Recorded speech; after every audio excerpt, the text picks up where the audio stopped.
Nous avons des questions ce soir.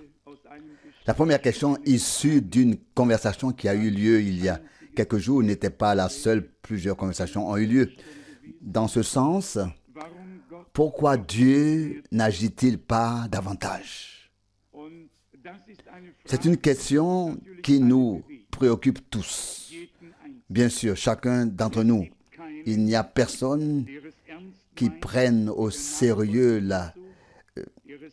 de suivre le Seigneur, qui prenne au sérieux la parole de l'heure, le message, tout ce qui nous est devenu précieux et cher, qui ne passe pas un examen de conscience.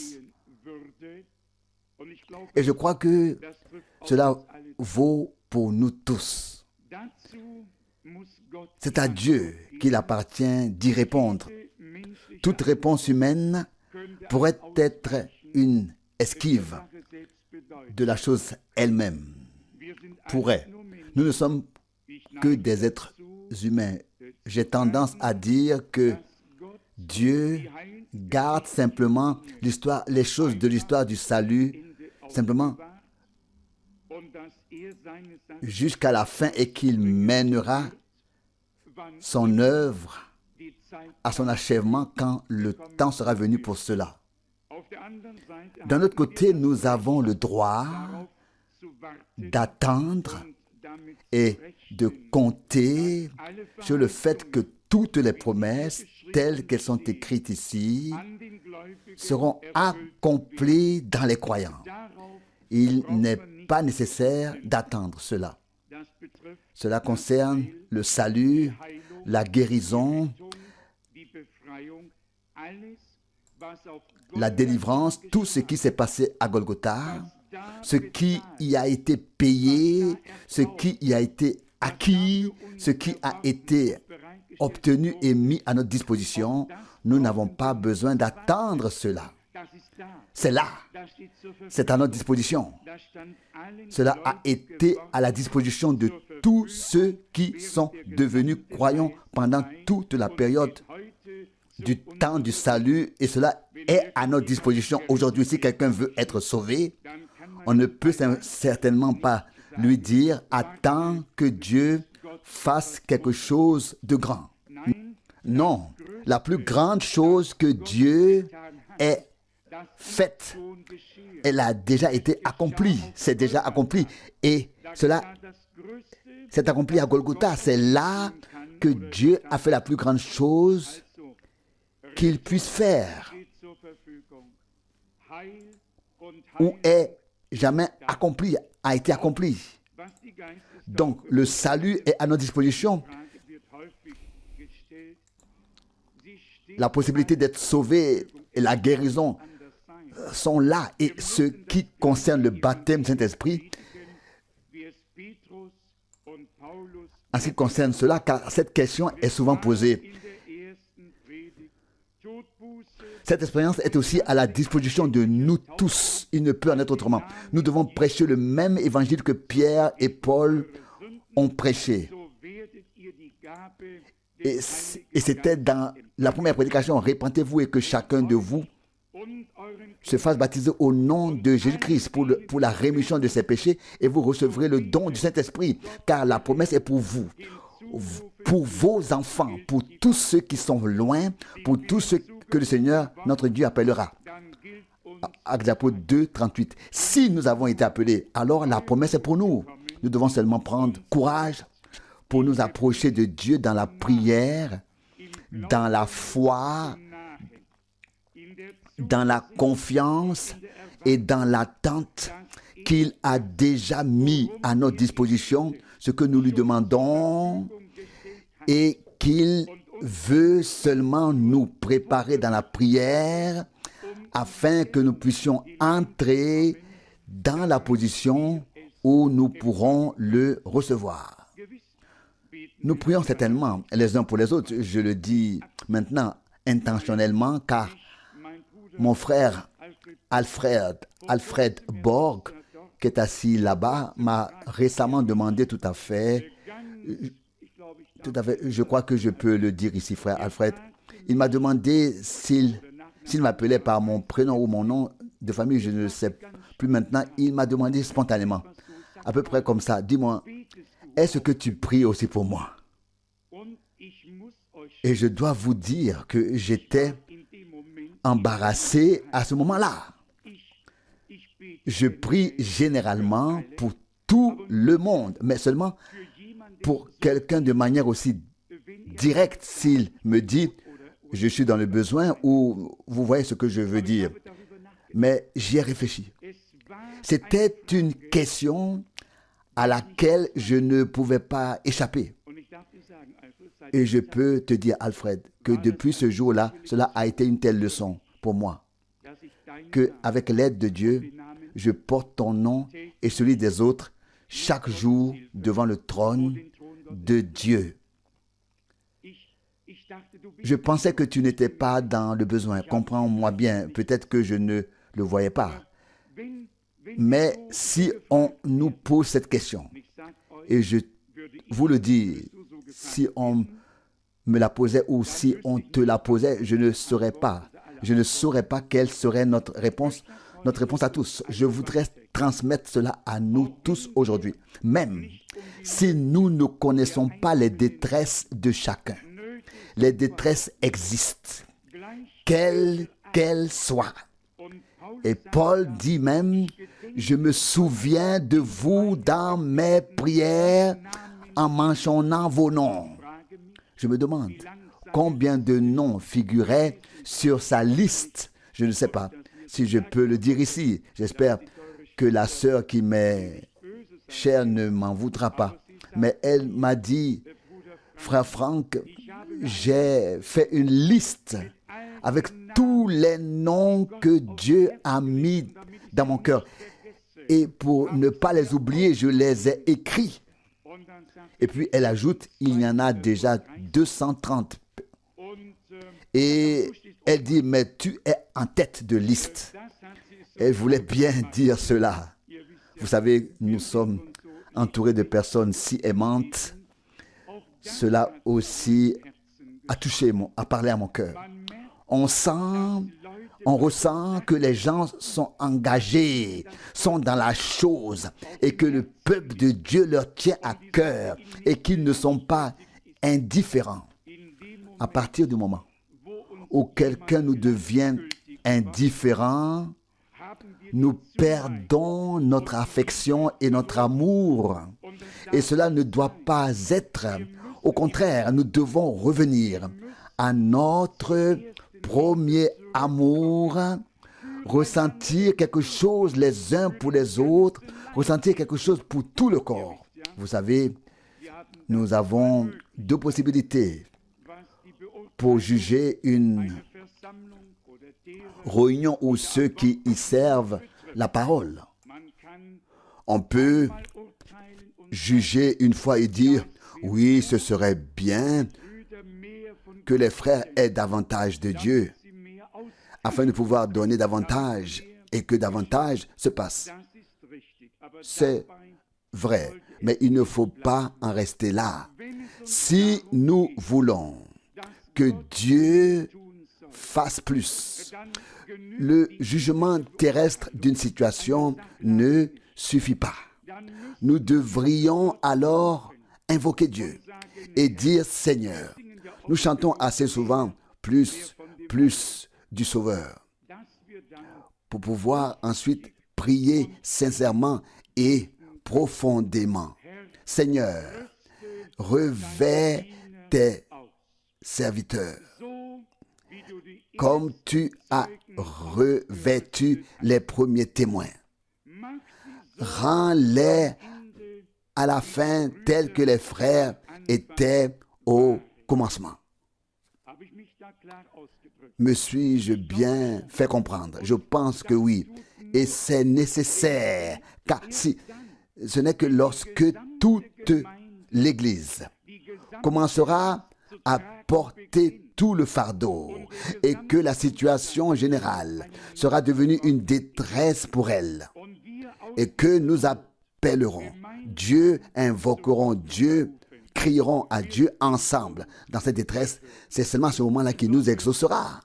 Et je crois que le temps est proche. Dieu nous a préservés de certaines choses.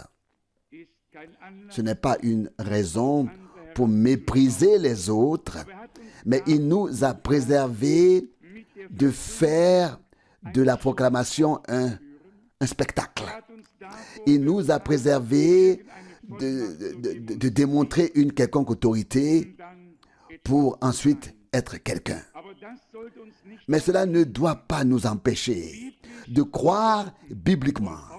Et Paul a dit, si je suis le moindre des apôtres, les miracles et les signes et prodiges d'un apôtre ont été accomplis parmi vous.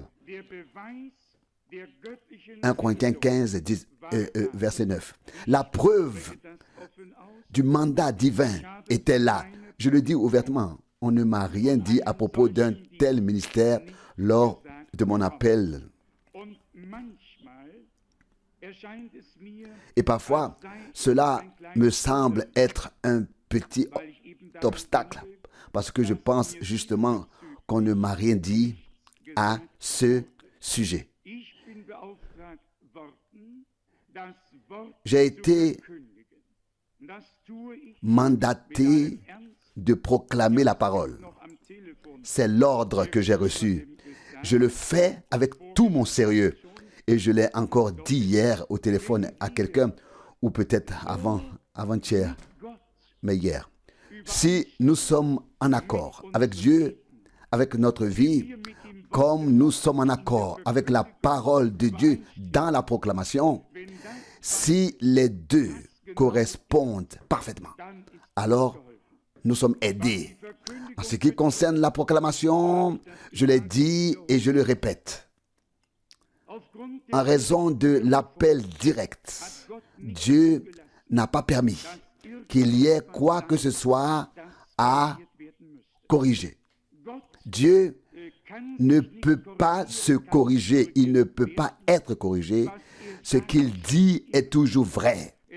Cela était vrai, cela est vrai aujourd'hui et cela sera toujours vrai. Et si nous avons le même esprit que les prophètes et les apôtres, le même esprit de Dieu, alors nous voyons ce qu'ils ont vu, nous entendons ce qu'ils ont entendu, nous comprenons comme ils ont compris. Il ne peut en être autrement. Le même esprit révèle les mêmes choses. Et lorsque nous arrivons même au message de la fin des temps, Dieu nous accorde également ici la grâce de discerner où est-ce que l'homme de Dieu a parlé en tant qu'être humain, en tant que prédicateur, et où il s'agit de l'ainsi dit le Seigneur. C'est tout simplement nécessaire. C'est nécessaire de distinguer cela. Il dit soit dans l'introduction au sceau, soit dans le premier sceau, en tout cas dans la période du 17 mars 1963, qu'il a lu des commentaires et qu'il aurait commis une grave erreur si le Seigneur ne lui avait pas révélé au dernier moment de quoi il s'agissait. Lui aussi a lu des livres et a repris des choses ici et là. Il le témoigne lui-même. Que ces choses reprises, et je pense ici en particulier à ce beau calcul des 1954 ans, je peux vous les lire dans mon bureau, dans le livre du docteur Larkin. Larkin, je peux vous le lire exactement dans le même livre, La division des âges de l'Église, telle que nous l'avons dans le livre sur les âges de l'Église. Frère Branham les a recopiés directement telles qu'elles ont été écrites dans ce livre, à la seule différence qu'il n'a pas fixé l'année 1900 comme début de la dernière époque de l'Église, comme le fait le docteur Larkin, mais qu'il a inscrit l'année 1906 avec l'effusion du Saint-Esprit à Los Angeles. Il a repris toutes les autres dates telles qu'elles avaient été fixées dans l'ouvrage sur l'histoire de l'Église avant le tournant du siècle et au tournant du siècle. Tout n'était pas révélation. Il a repris certaines choses, d'autres étaient révélation. À qui faut-il expliquer tout cela? C'est très difficile à comprendre. Et le calcul avec les 1954 ans qui concerne le temps d'Abraham devait maintenant s'appliquer à l'Église du Nouveau Testament.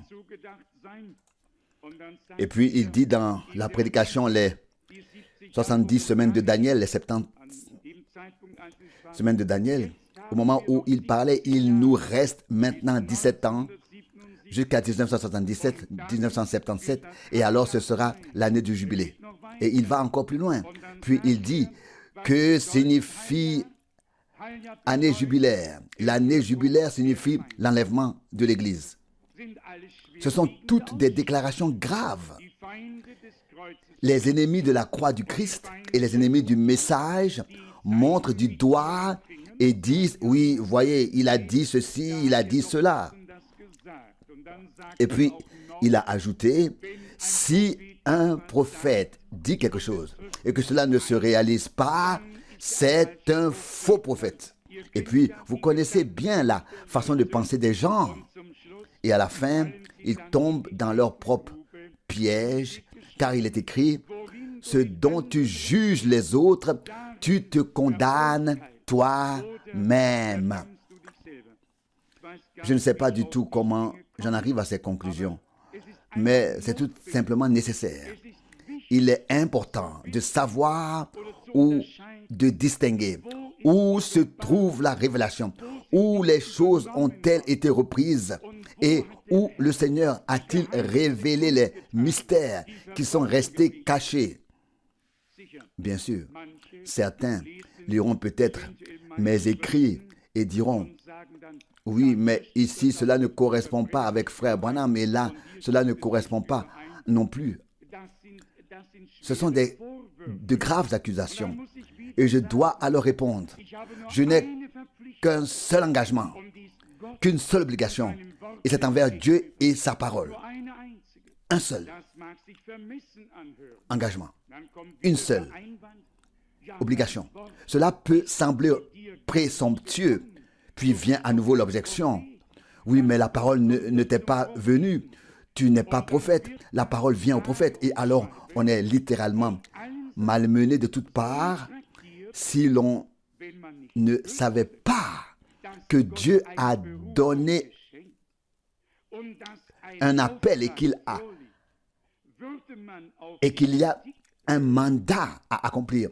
Si l'on écoutait les critiques, parfois même justifiées du point de vue des détracteurs, car ils ont bien sur des arguments concrets.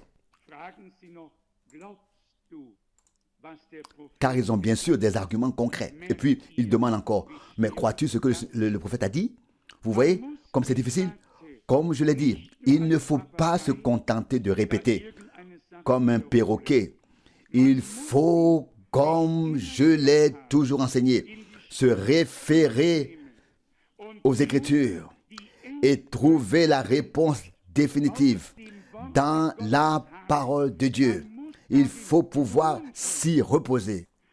Si l'on ne peut pas se reposer dans ce que l'on prêche, si l'on ne peut pas s'y reposer soi-même, comment les auditeurs pourraient-ils s'y reposer? C'est impossible. La chose doit être juste. Et cela ne doit pas vaciller. Cela doit correspondre à la foi avec l'Ancien et le Nouveau Testament. En particulier, le passage, probablement même dans les sceaux, où Frère Branham dit pendant que l'ange descend dans Apocalypse 10, verset 1, le septième messager est sur la terre. Et vous pouvez imaginer à quel point c'est difficile. Mais il a dit, mes yeux regardent cela, à côté du texte, lettre après lettre, mot après mot. Et on peut le voir. Et je comprends pourtant de quoi il s'agit, combien une telle déclaration est grave. L'était et le sera encore. Bien sûr, les gens affirment maintenant, le prophète l'a dit. Apocalypse 10 s'accomplit pendant son ministère. Et combien de fois l'a-t-il dit? Apocalypse 10, versets 1 à 7 s'accomplit. Et il a souvent dit, ici s'accomplit Apocalypse 10, verset 7. Le référent à sa personne. Et puis viennent mes amis, un peu comme les 3 amis de Job, qui avaient eu aussi beaucoup à se plaindre et me disent, tu es déjà assis sur un tas de cendres, tu ne peux pas tomber plus bas. Alors nous allons te coincer un peu plus dans ces choses. Et puis vient la question, crois-tu ce que le prophète a dit? Oui, qu'attendez-vous que je réponde? Dites-le moi maintenant, nous avons une étude biblique. Nous sommes entre nous. Ah oui, merci frère Wallström. Tu as compris. Bien sûr, je réponds. Je crois ce que le prophète a dit. Ensuite, je dois bien sûr changer de rôle et poser une autre question. Je crois que le prophète l'a dit. Je crois ce qu'il a dit. La question est alors de savoir seulement si cela correspond à la parole. C'est la question. Je maintiens que l'Apocalypse 10 se situe à 100% dans le futur. Si quelque chose s'est accompli, c'est bien le verset 7, car c'est un livre prophétique et que la prophétie peut toujours avoir un ou deux, voire 3 accomplissements, contexte et signification.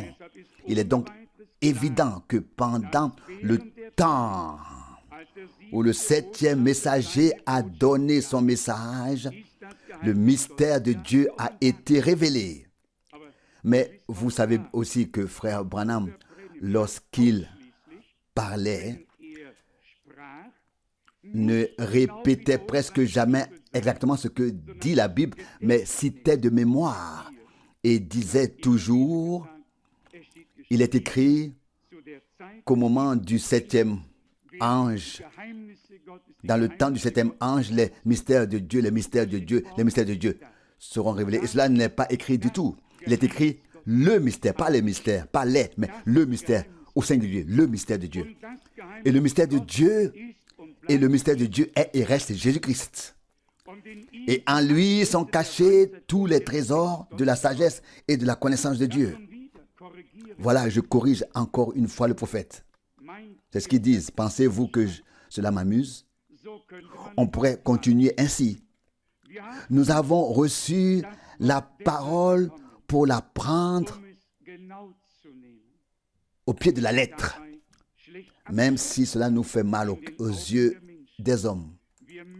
Nous devons pouvoir nous présenter devant Dieu, pouvoir subsister devant Dieu. Mais revenons-y, pour autant que nous le sachions, et ne me méprenez pas, ne me comprenez pas mal. Nous croyons de tout notre cœur, de toute notre âme, que frère Branham était le plus grand prophète qui ait jamais marché sur terre. Son ministère était plus grand que celui de Moïse, que celui d'Élie, que celui de Paul. Son ministère était plus grand. C'était le ministère direct, tel que notre Seigneur l'avait lui-même. À l'époque d'Abraham, lorsque les pensées secrètes de Sarah qui étaient derrière lui dans la tente ont été révélées et qu'il pouvait également dire à tous les gens pendant le jour de sa chair qui ils étaient, ce qu'ils étaient, etc. Genèse 18, 13 et Jean 1, 48. Frère Branham avait le même ministère et ce ministère était parfait. Il n'y avait pas eu un seul cas, pas un seul point où cela aurait pu être faux. Il voyait la personne en vision. Il entendait les paroles. Tout était à 100%. Et il pouvait dire, si parmi les centaines de milliers de cas sur terre, un seul se lève et témoigne que ce qui a été dit sur la plateforme sous le don de discernement n'était pas vrai, alors je serais considéré comme un faux prophète. Alors je veux être considéré comme un faux prophète. Mais c'était vrai. Cela a été vrai à 100%. S'il s'agit maintenant d'exposer le dessein de salut de Dieu, d'entrer dans les détails, alors certaines choses ici et là peuvent être améliorées dans la mesure où elles devraient peut-être être ordonnées afin d'être à la bonne place, dans le bon rapport avec tout le reste. Et là, une seule chose peut apparaître. C'est que Dieu a établi différents ministères dans l'Église. Supposons que quelqu'un ait reçu de Dieu l'autorité d'enseigner et d'exposer le conseil de Dieu. Il ne pourrait rien n'exposer s'il n'y avait pas eu auparavant un prophète pour fournir le matériel.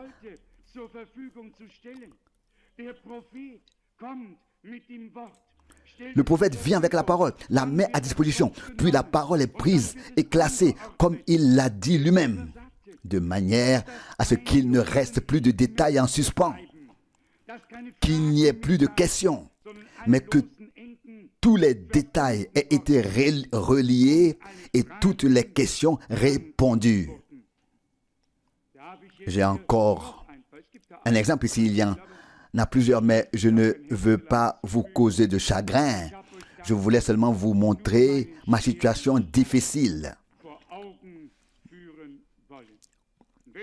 Si vous devez prier quotidiennement pour quelqu'un, c'est pour moi. Et je vous le demande directement. Mes frères,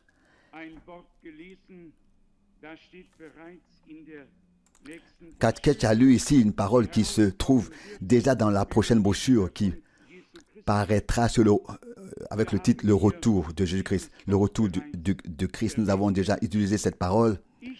Je sais que ce que je dis, personne ne l'a peut-être dit. Mais si je sais ce que je dis et si je sais que c'est vrai, alors je le dis tout simplement.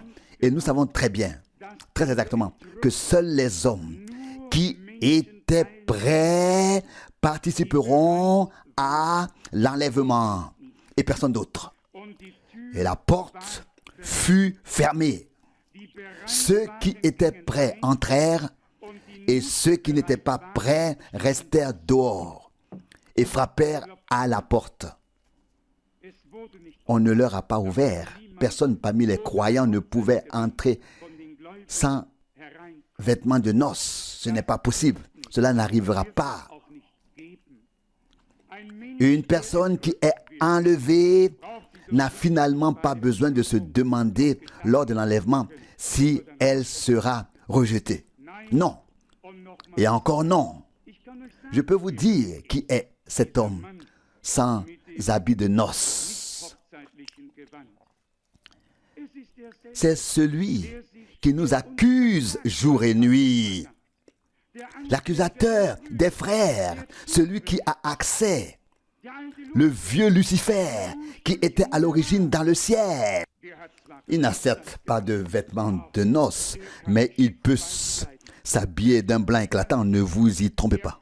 Il vient vêtus d'un vêtement blanc, comme l'écrit Paul aux Corinthiens, dans la deuxième épître aux Corinthiens, chapitre 11, il y est écrit que Satan lui-même se déguise en ange de lumière. 2 Corinthiens 11, 14. Et au moment où l'épouse est enlevée, son travail est terminé. Il n'a plus rien à accuser. Le temps des accusations est révolu. Alors son temps est écoulé. Alors il doit descendre. Maintenant, il veut encore faire quelque chose. Il ne peut pas entrer par la porte, car la porte, c'est Jésus-Christ. Est-ce vrai?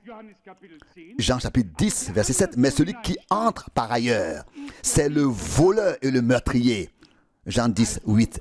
Est-ce vrai? Donc, il ne peut pas entrer par la porte, mais il connaît bien les lieux là-haut. Et alors, le moment est venu. Et la parole, le mot ami, vous pouvez le lire dans le récit de la tentation ou peu avant la crucifixion. C'est ce que dit notre Seigneur à Judas, dans lequel Satan était entré. Ami, ce que tu vas faire, fais-le vite. Jean 13, 27, il l'appelle ami. Et ici, il utilise le même mot. Mon ami, comment as-tu pu entrer ici? Matthieu 22, 12, c'est fort, je vous le dis.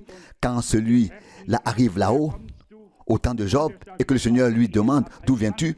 Job 1, 7, et il répond, j'étais sur la terre, j'y ai fait une promenade. Le Seigneur demande, as-tu vu mon serviteur Job? Il répond, oui, je l'ai vu, mais tout est clôturé. Je n'ai rien pu faire avec lui, mais je l'ai vu. Et Dieu dit, il n'y a pas d'homme aussi pieux que Job sur terre.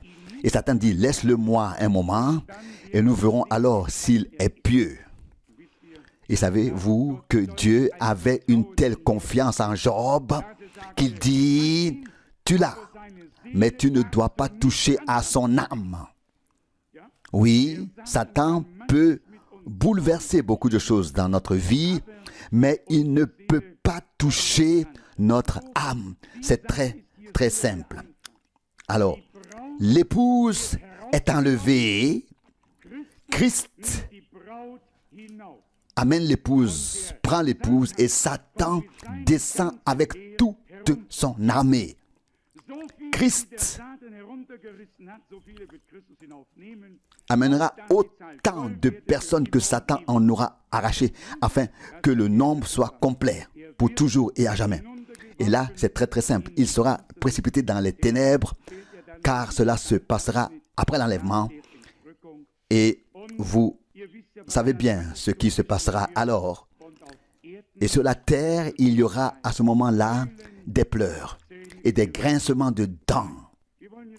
Nous ne voulons pas approfondir cela maintenant, mais simplement mentionner ce passage de la Bible qui a été lu.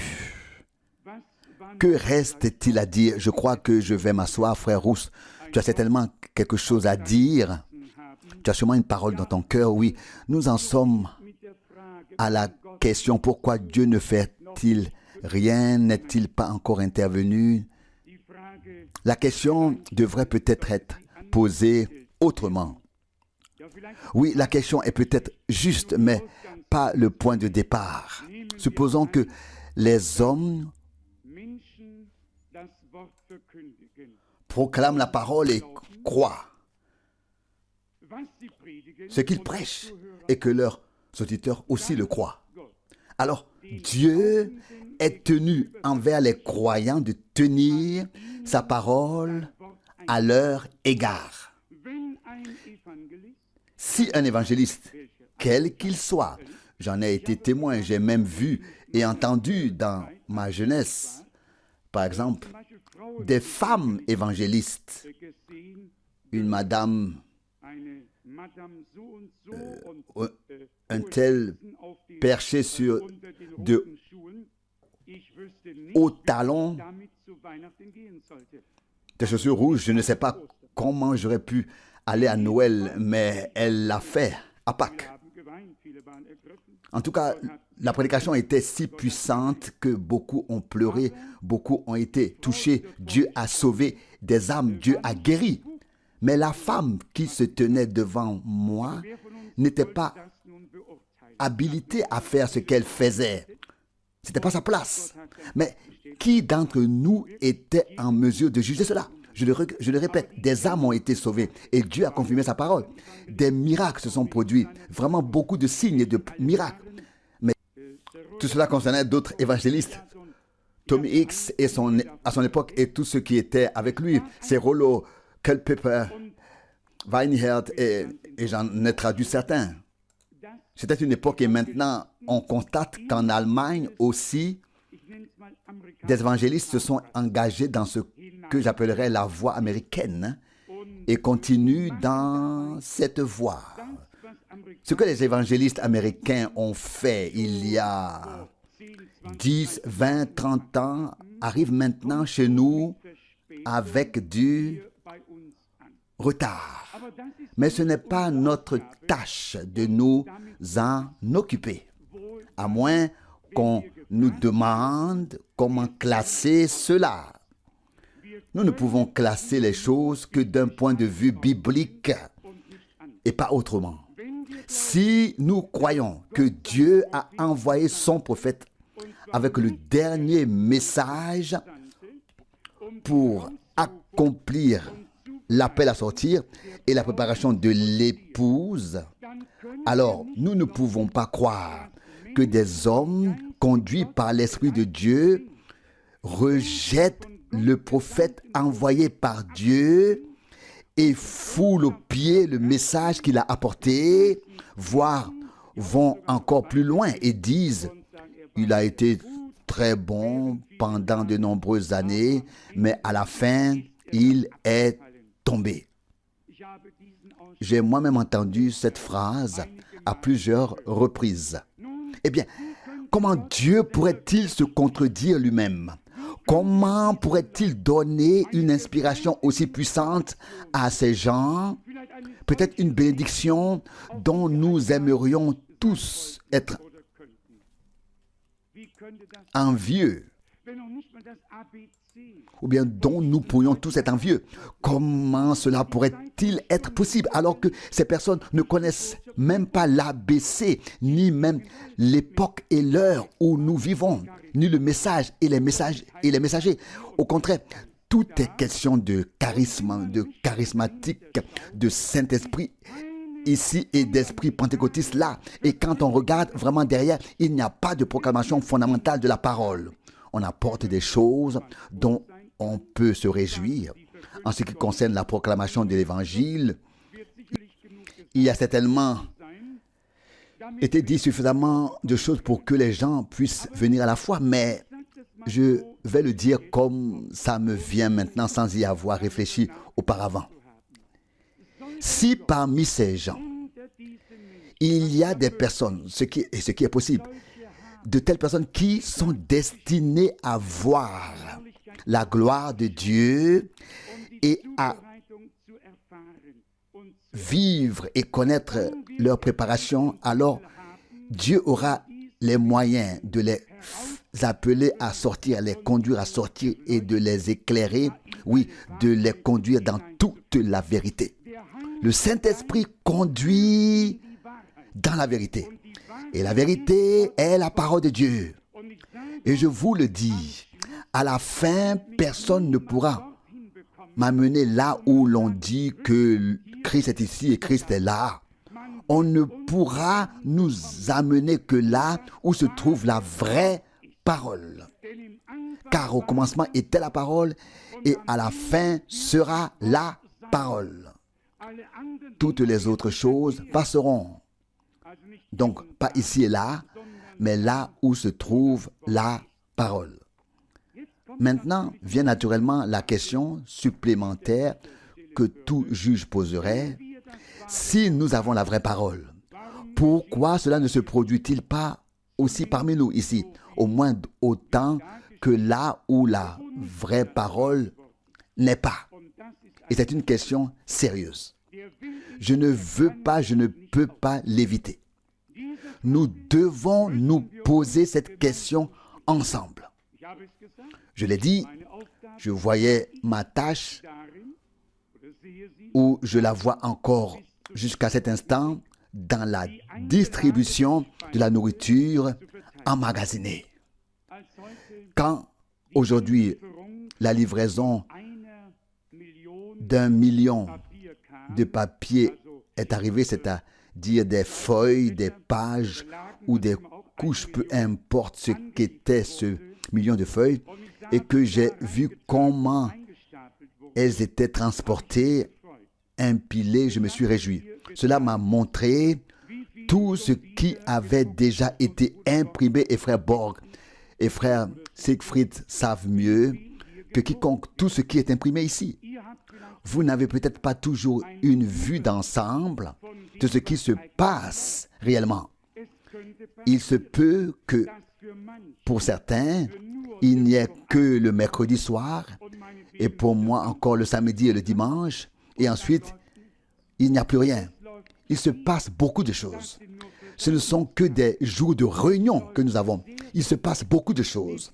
Les prédications sont traduites. Elles sont imprimées, et ce, dans de nombreuses langues. Le pain, la nourriture est distribuée. Quand viendra le moment où le Seigneur dira que la semence a été semée assez longtemps et que la moisson doit maintenant être récoltée. J'attends ce jour avec plus d'impatience que les gardes, que les sentinelles attendent le matin. Et parfois, j'ai déjà dit au Seigneur que je me sens souvent comme dans une prison dont je veux sortir, dont je veux m'échapper. Je voudrais en quelque sorte connaître la liberté des enfants de Dieu, cette liberté de l'esprit, cette autorité absolue de Dieu qui se manifeste au nom de Jésus. Car allons encore un peu plus loin. Si ceux qui n'ont même pas encore reconnu le nom de Jésus dans sa signification divine, qui baptisent encore sous 3 titres, et qui, dans la grande assemblée, j'ai entendu cela par hasard sur la cassette. Si quelqu'un me l'avait dit, je ne l'aurais pas cru. J'ai encore des amis qui me fournissent, même s'ils vont ici et là dans d'autres assemblées, ce qui sert à s'informer, et chacun a le droit de le faire. Mais l'un de ces grands ouins a dit, et maintenant nous invitons la Trinité divine à venir dans notre assemblée, dans notre réunion. Et il a alors énuméré dans l'ordre. J'invite le Père, j'invite le Fils et j'invite le Saint-Esprit. Oui. Et là, ensuite, on recommence à réfléchir. Non, ça ne va pas. Mais je reviens maintenant à ma question supplémentaire. Si des personnes qui n'ont pas reçu la signification divine du nom de Jésus ont tant à montrer, qu'en est-il de nous qui avons reconnu la puissance de ce nom et la signification de ce nom pour le salut, la guérison et le bien? N'est-ce pas vrai? Qu'a dit Pierre à l'époque lorsqu'on lui a demandé en quel nom et comment tout cela, ce miracle avait pu se produire? Et il a dit que cela vous soit connu, hommes du sang et drain, c'est par la puissance du nom de Jésus de Nazareth que cela s'est produit. Actes des Apôtres 4, verset 10. Et puis ils ont ordonné de ne plus prêcher en ce nom, parce qu'ils avaient peur que des choses trop grandes n'arrivent. Est-ce vrai ou non? Oui, c'était ainsi au commencement. Lorsque ce nom a été révélé et transfiguré à nos frères et sœurs par l'Esprit, il doit en être de même à la fin, à tout prix. C'est pourquoi il est écrit « Père, glorifie ton nom ». Et puis vint la réponse dans Jean 12, 28. « Je l'ai glorifié et je le glorifierai encore. » Il doit donc y avoir encore une fois un temps où le Seigneur révélera son nom de rédemption qui est dans le salut, la guérison, tout, et où il revêtera les siens avec puissance afin qu'ils puissent utiliser ce nom dignement, afin que la parole de Dieu soit confirmée à nouveau. Si cette soirée n'a rien apporté d'autre que la prise de conscience que Dieu le veut et qu'il le fera, que nous devons encore patienter un peu et que je cherche la faute en moi, je dis toujours que c'est de ma faute. Il y a alors deux réponses possibles. Ceux qui, avec de bonnes intentions humaines, disent « Non, cela ne peut pas venir de toi, tu fais plus que quiconque n'a jamais fait. » Les autres disent « Oui, cela pourrait être le cas. » Et les troisièmes disent « Oh non, non, c'est moi ou les autres qui sommes responsables. » Chacun, non, les réactions sont très différentes. Quoi qu'il en soit, nous n'avons qu'une seule tâche, croire ce que dit l'Écriture, comme dit l'Écriture, et compter sur le fait que Dieu accomplira sa parole.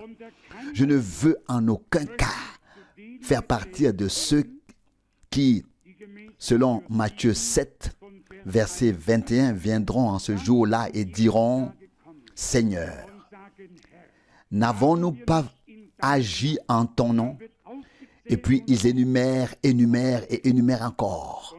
Et le Seigneur dit « Je ne vous connais pas. » Vous savez très bien que si j'étais ici pour la première fois aujourd'hui, vous ne m'auriez peut-être pas vu auparavant.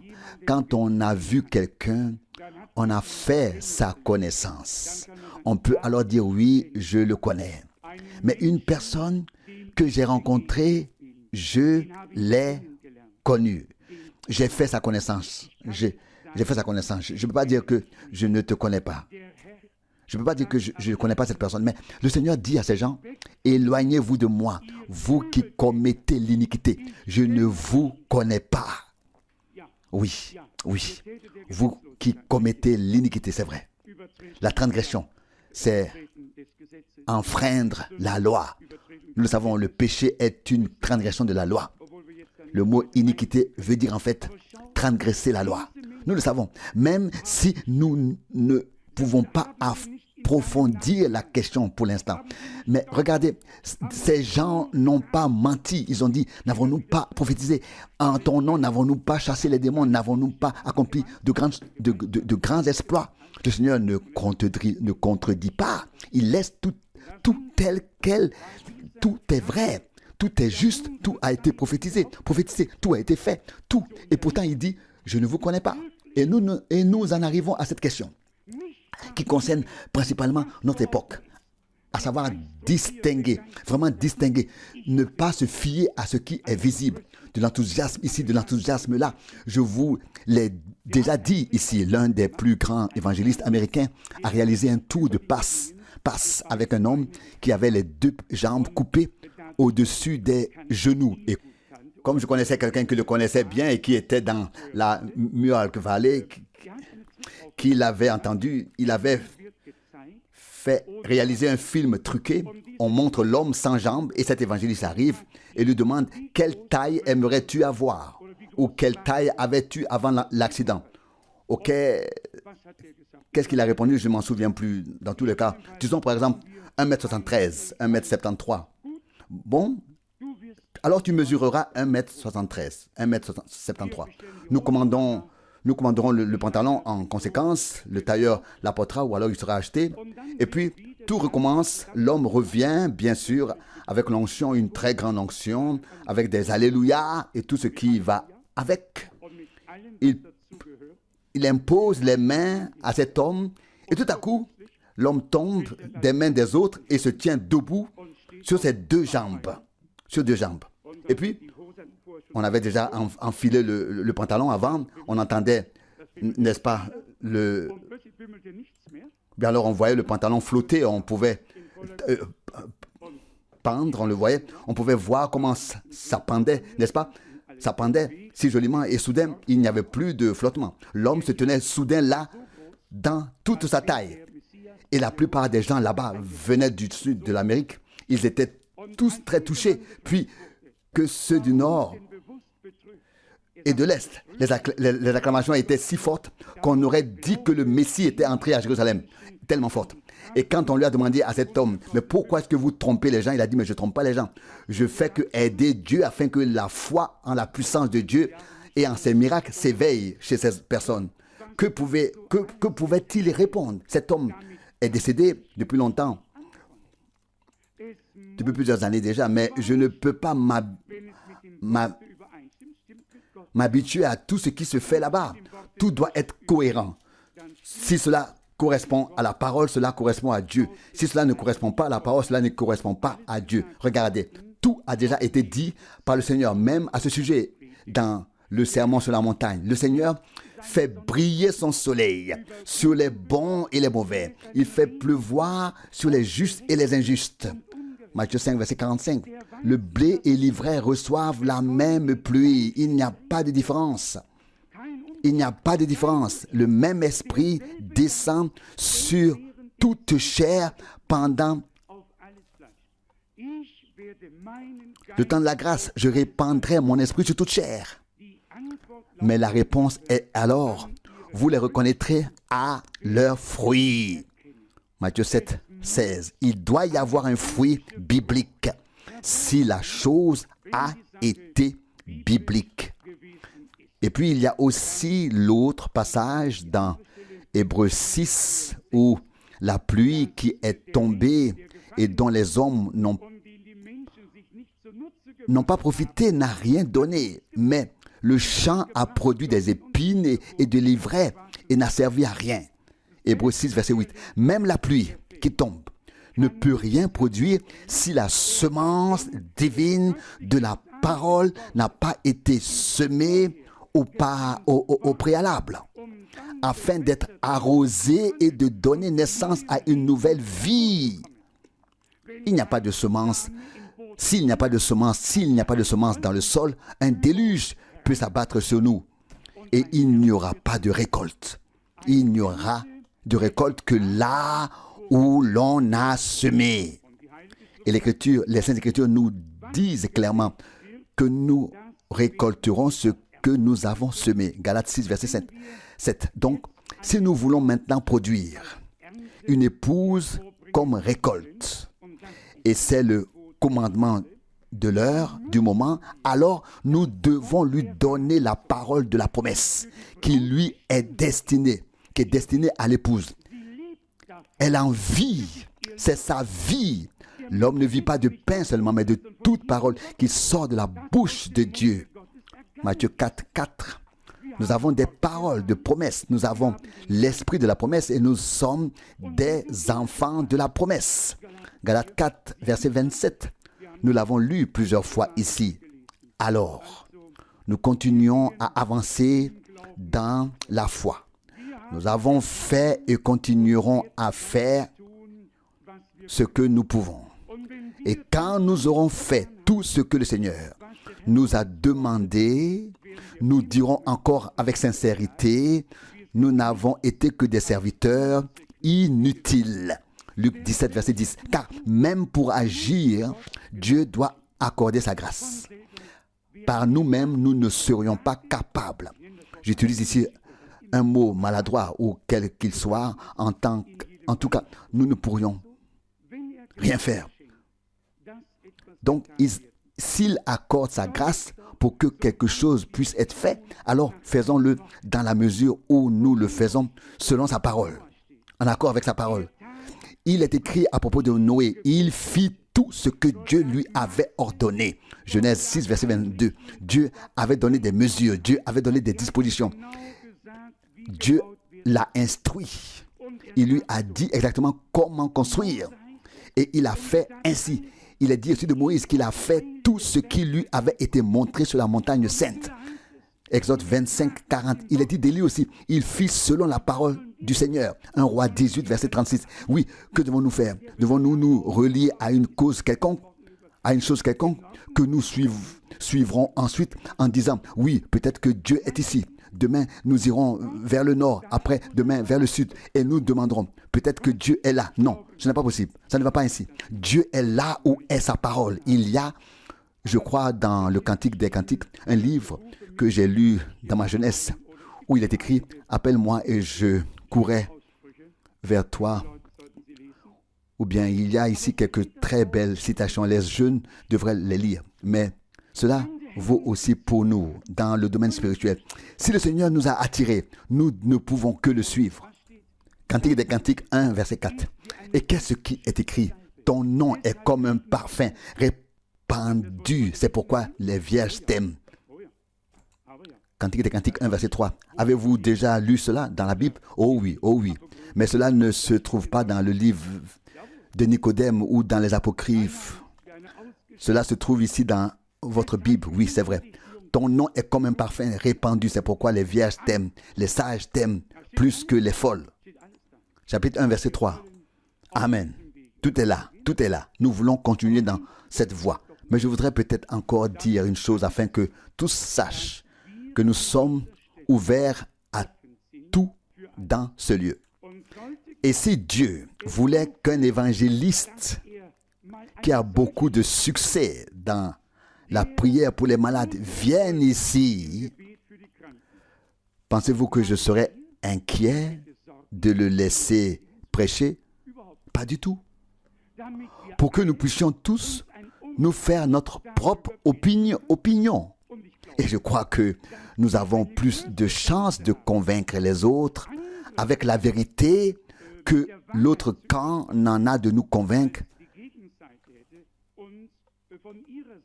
de leurs choses. Je n'ai aucune crainte à ce sujet. Et personne ne devrait penser que nous revendiquons ici un monopole pour nous-mêmes. Si Dieu a un évangéliste quelque part, et en particulier celui qui est devenu très célèbre grâce à sa grande tante en Afrique du Sud, puis plus tard en Zambie, et où étaient-ce encore? Des milliers de personnes se sont effectivement rassemblées, et c'est encore le cas aujourd'hui. Parmi la population noire, quand un Européen vient prêcher la parole et qu'il dit que les aveugles verront, que les boiteux marcheront, etc., il y a des annonces qui occupent des pages entières de journaux pendant des jours à l'avance.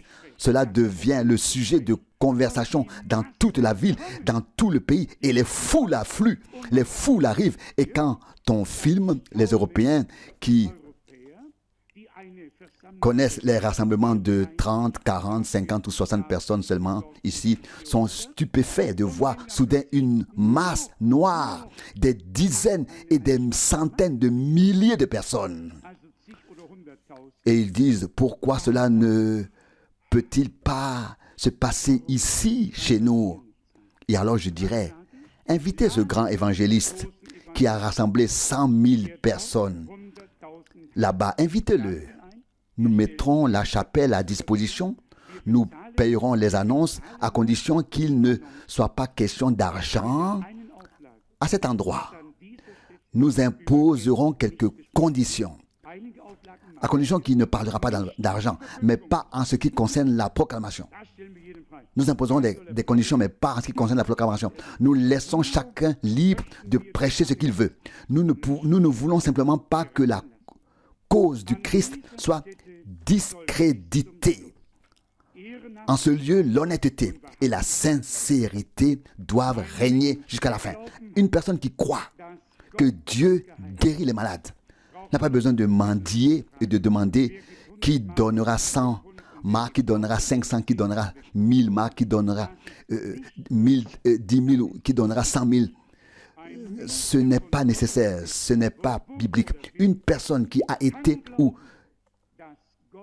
été vraiment établie par Dieu peut croire que Dieu touche le cœur des gens et que l'argent nécessaire sera donné. J'ai dû mettre un pistolet sur la poitrine d'un frère et lui écrire. C'est une façon de parler. Je ne viendrai qu'à la condition qu'il n'y ait pas de mendicité en en ma présence. Qu'on ne demandera pas aux gens de cotiser, ce n'est pas possible. Soit nous sommes des Balaam, et alors nous avons une tendance, soit nous ne le sommes pas. Ce n'est absolument pas possible. La Bible dit que les gens vendaient leurs biens, vendaient leurs possessions, tout ce qu'ils avaient en trop, et apportaient le produit de la vente aux pieds des apôtres. Acte 4, 35. Mais je ne lis pas une seule fois qu'un apôtre soit allé quelque part pour collecter l'argent. Non et encore non. Si nous voulons être bibliques, alors soyons-le complètement dans la proclamation, dans la pratique, en toutes choses. Êtes-vous d'accord? Oui, nous laisserons tout à Dieu et il fera ce qu'il faut. Loué soit son saint nom. Amen. Maintenant, levons-nous et prions ensemble car le temps est déjà très avancé. Père Céleste, nous te remercions du fond du cœur pour ta parole précieuse et sainte. Nous te remercions pour la clarté que tu nous as donnée, pour la lumière qui brille dans les ténèbres. Nous te remercions pour chaque révélation, pour chaque clarification que tu nous as donnée, ô Seigneur. Maintenant, nous avons une demande. Ô Dieu, enlève tout ce qui nous sépare de toi, qui se tient en obstacle entre toi et nous, afin que tu puisses confirmer la parole, comme au temps des apôtres, par des signes et des miracles. Que tu puisses agir comme tu agissais autrefois. Ô Dieu, nous attendons et te remercions de le faire. Comme déjà mentionné, glorifie encore une fois ton nom. Ne nous laisse pas être confondus. Nous n'avons pas suivi les dieux, mais c'est à toi, Dieu, le Dieu vivant, que nous avons prêté l'oreille. Et c'est en toi que nous croyons et en toi que nous avons confiance. Seigneur, bénis-nous dans tous les domaines et de toutes les manières, ô Seigneur, afin qu'un rétablissement de toutes choses soit effectué dans ton Église selon le jugement divin. Je rétablirai toutes choses. Seigneur, nous te remercions pour cela. Et comme l'a dit ton prophète, s'il y a une promesse et que nous avons été privés injustement, mais que nous revendiquons à juste titre une chose, alors nous pouvons l'exiger dans la foi au nom de Jésus-Christ de Nazareth. Qu'il en soit ainsi, que le chemin soit préparé pour le Seigneur et que tout obstacle soit écarté de son peuple. Seigneur, donne à tes serviteurs la force de proclamer ta parole avec hardise et accorde-nous à tous la grâce d'attendre que tu confirmes ce qui a été prêché annoncé dans la prédication. Que tu sauves, que tu guéris, que tu baptises d'esprit et de feu. Permets-nous de vivre bientôt des rassemblements, des réunions bibliques. Seigneur, nous remarquons que la fin est proche. Sois avec nous, car le soir est venu. Sois avec nous. Romps-nous le pain. Seigneur, tiens le repas avec nous et bénis-nous tous. Bénis aussi ceux qui se souviennent de nous dans leurs prières. Nous t'apportons tous ceux qui sont dans le besoin, toutes les prières, toutes les requêtes au Seigneur. Dieu Tout-Puissant, trace toi-même ton chemin avec ton peuple. Nous qui sommes ici, nous sommes à ta disposition. Nous te consacrons ce lieu afin que ton nom soit glorifié d'une manière sans précédent. au-dessus de tout doute. De tout doute. Seigneur, tu es digne. Tu es digne. À toi soit l'honneur et l'adoration pour l'éternité. Amen.